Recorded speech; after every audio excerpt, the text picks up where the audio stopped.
A warm welcome to all the viewers. I am Khushbu Khirwal and we will be discussing chapter 12 of the book Power of Subconscious Mind by Joseph Murphy. The author says that scientists use the power of their subconscious mind for their great inventions. Famous chemist Friedrich had been working laboriously for a long time trying to rearrange the carbon and hydrogen atoms, and he was constantly unable to solve the matter. Tired and exhausted, he turned the request to his subconscious mind.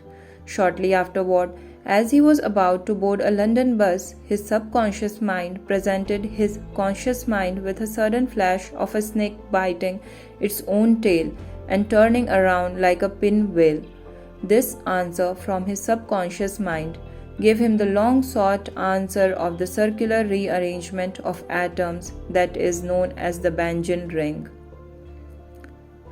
The next invention is by Dr. Frederick Banting, a brilliant Canadian physician and surgeon. Dr. Banting spent long time experimenting and studying on diabetes. One night he was exhausted and fell asleep. While asleep, his subconscious mind instructed him to extract the residue from degenerated pancreatic duct of dogs. This was the origin of insulin, which has helped millions of people. So, how he got the dream? This was possible because this was in his subconscious mind. Since some years ago, he had received a clipping from a magazine describing the discovery of insulin, which he has applied for diabetes.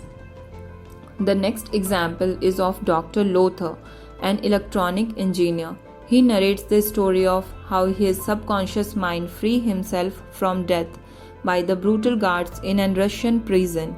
He states as follows: I was a prisoner of war in a coal mine in Russia, and I saw men dying all around me in the prison compound.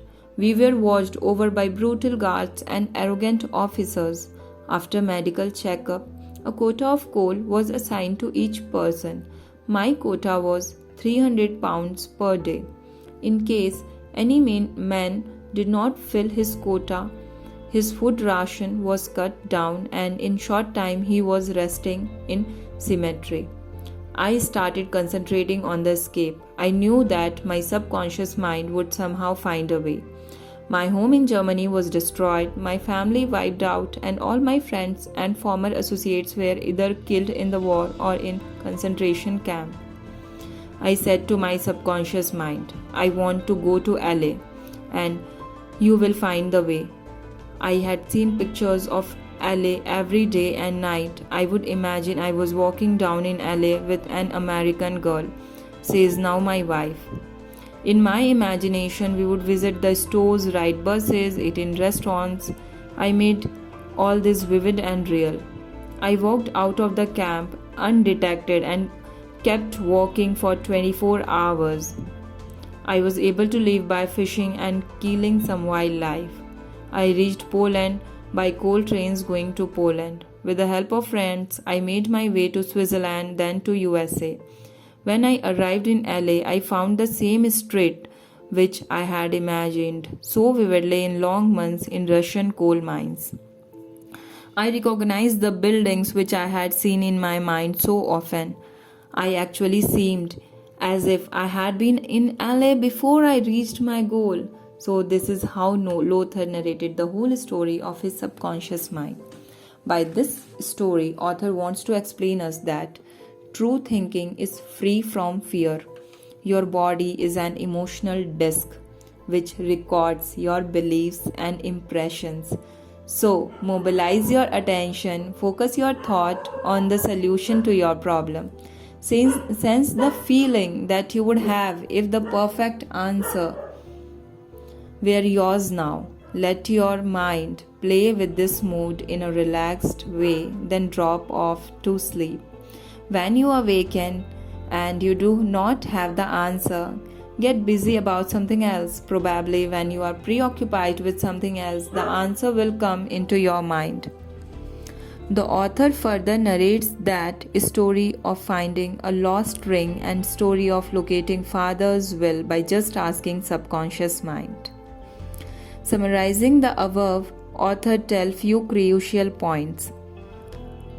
Believe that you have the answer now. Feel the joy of the answer and the way you would feel as if you had the perfect answer. Your subconscious will respond to your feeling. Any mental picture backed by faith will make the miracle happen.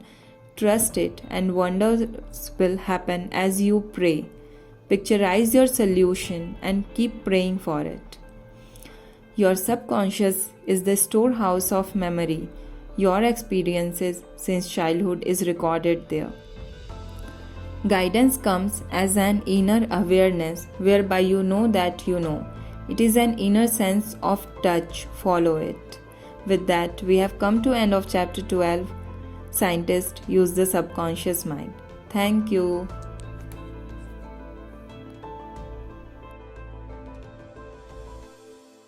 Hi RR, I hope you must have liked our initiative of chapter wise explanation of diverse novels. Thank you guys for all your love and support as we hit our first 300 plus subscribers. Please like and share this video and do subscribe to our channel to stay updated for the videos we upload on every Saturday and Sunday at 7 pm. Thank you and have a good day.